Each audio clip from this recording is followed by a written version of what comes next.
just super thick grass. And we were right on the edge of it. So clean hard pack, a wall of grass, and then a sparkle in the middle of it.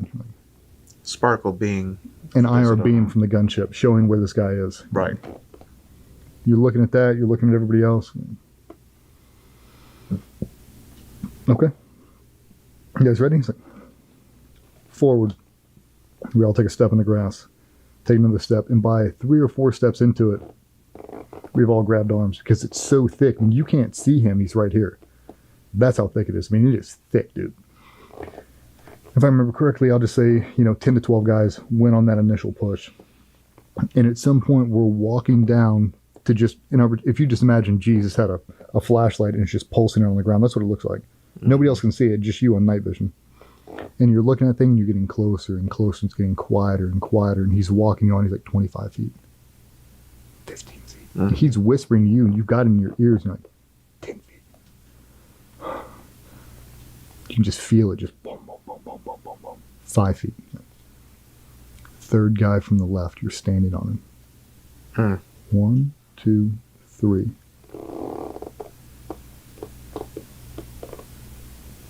And you look over and everybody's gone on this side. It's basically just the 5 of us now.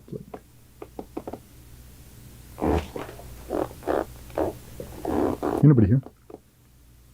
There's nobody here. Mm-hmm. That grass was so thick that basically we all moved up.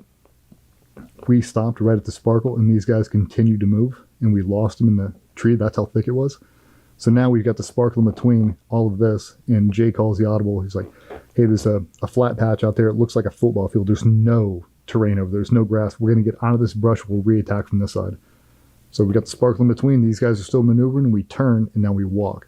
We get right to the edge and we step out.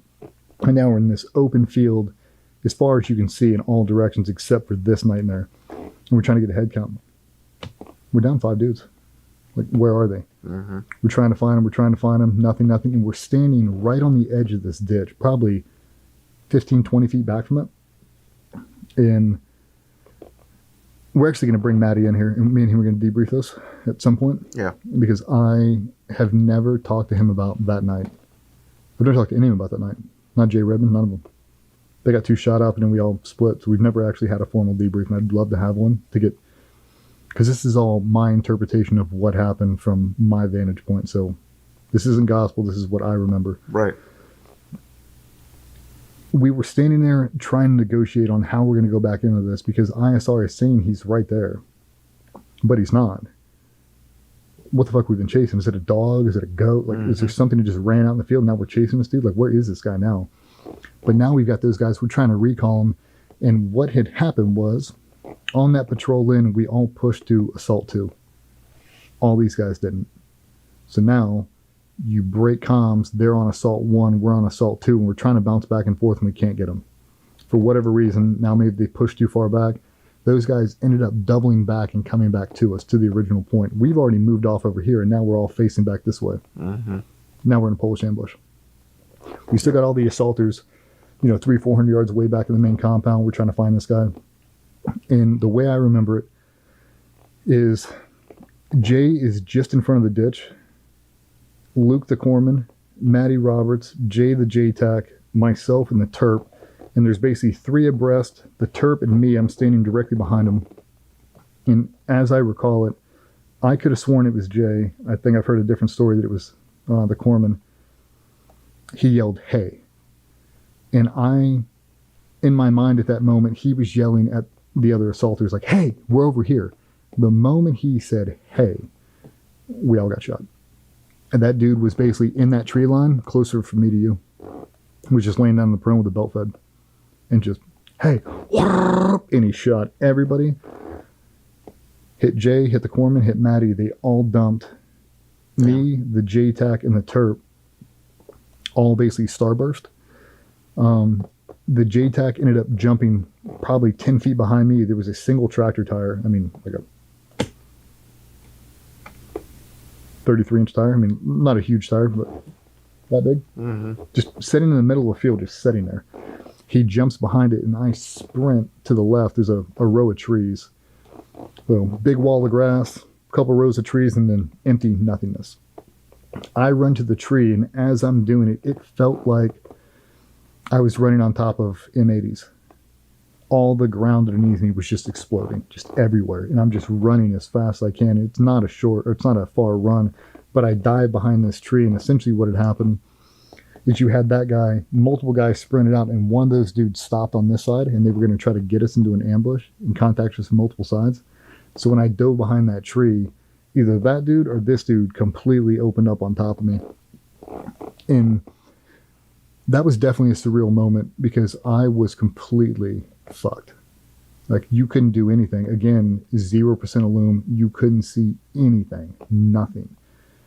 And I'm laying on my back. My head's basically against a tree, but I'm flat on my back in dirt. It feels like kids are just throwing sand at me. I mean, it's fucking everywhere. You can't move. And I'm afraid to lean my legs over.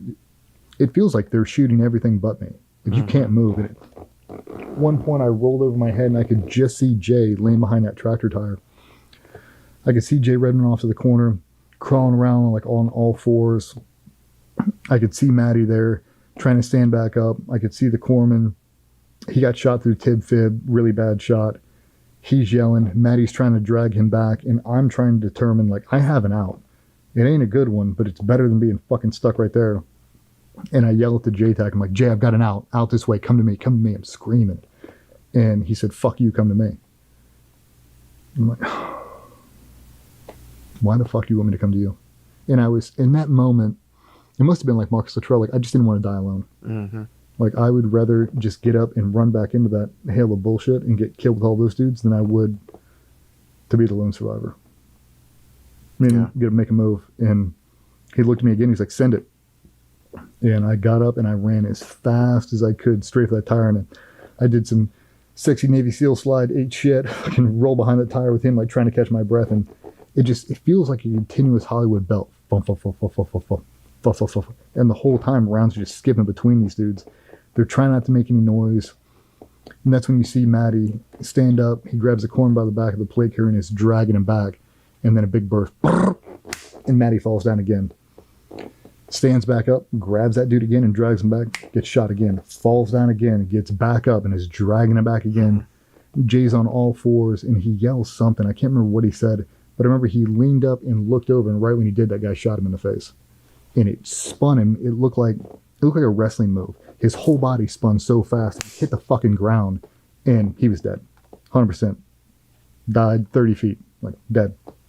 Doesn't move, doesn't say a fucking word, nothing. Maddie's trying to drag him back. And if I remember correctly, the JTAC said, fuck it, I'm going for Jay. And I said, I'm going for Matt. He got up and ran out to Jay, which was a farther push than I had to go because Matt had been actively working him back. He ran to Jay. I went to Matt, basically grabbed Matt and the corpsman as they were pulling him back and assisted him. And then we just stacked him up. And so in behind this tractor tire, laid the corpsman, laid Maddie, laid me. He brought back Jay, and we just all stacked us up in a row and basically just laid on top of him. And it's so surreal because you do so much live tissue training with the pigs and the goats and all that stuff, and working through tourniquets and blowout kits and by feel and what's Curlex and what's quick clot and all this different shit. And you always have some sort of light, and now you don't. You don't have anything. You can't see shit.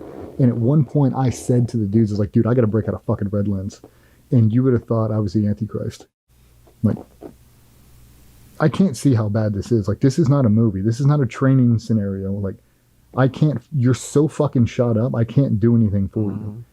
Like, there's no way for me to help you. And when Matty got shot, he got shot in the arm, and it snapped his humeral, or his humerus bone, and it flipped over his shoulder. So it looked like he had a nub. And in his mind, he thought he had a nub. And you could tell because when he was looking on the ground, I'll have to ask him, I'm pretty sure he was looking for his arm. Just the way he got shot, it smacked and it flipped over his shoulder, so he can't see it. He can't feel it. The whole thing is numb. So we drag him back. I'm not really concerned about the corpsman. It's a lower leg injury. I don't have to even understand how bad it is, but I know how bad the humerus is. I know how bad that brachial artery is, and I know he's hit it. I lift up his shirt, and this shit sprays out. It looked like a super soaker and just poured into my fucking mouth. And I don't want to say I panicked, but I knew how bad it was. Like, this dude's got seconds, dude. And I know he's pissed, and I don't really fucking care. If I remember correctly, I drove my elbow into his arm to try to stop some of the bleeding while I'm trying to work on blowout kits. I'm trying to tear these things open. I'm trying to get to it. And he kept telling me, quick clot. Give me quick clot. Give me quick clot. I'm not giving you fucking quick clot. Because it's such a bad wound. The exit wound inside of his bicep was that big. The whole thing is just blown out. I mean, it's gnarly. It looks like an exit wound on a 50 couch. The whole thing is out. And you can just watch his shit spraying out of him. And he's bleeding out quick.